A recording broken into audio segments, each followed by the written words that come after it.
My name's Rachel Harding. I run a design studio based in East London. I'm currently in one of Corian's workshops based just outside of London, and I have been experimenting with creating an inflatable Corian chair.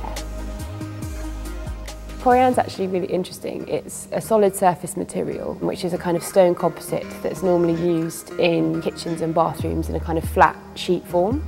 But what a lot of people don't know about Corian is because it's a stone composite, it's actually thermoformable.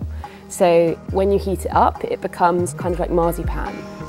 And that's really what I wanted to explore, because often when designers use a solid surface product like Corian, they just use it in its sheet form.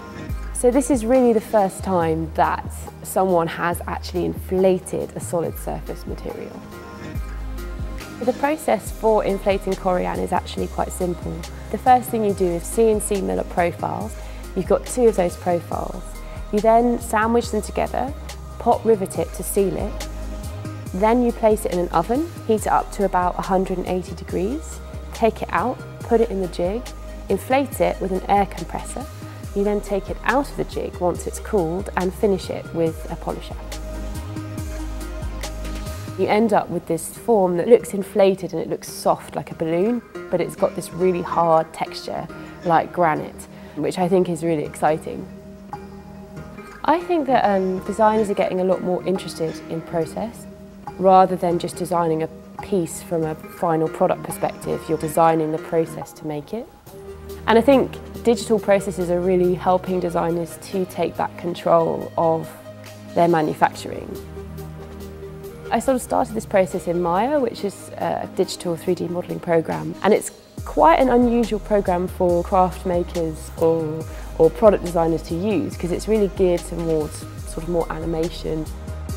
I was making these 3D models in Maya and then using Maya to actually try and simulate how all the forms might start to puff up.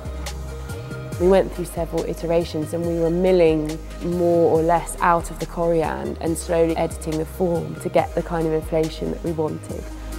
It's like an organic inflation process combined with a very refined digital milling process. And the two kind of come together to make this soft form out of this really hard material. And I think that has quite a lot of potential in terms of kind of interiors and architectural applications, as well as in, furniture and objects.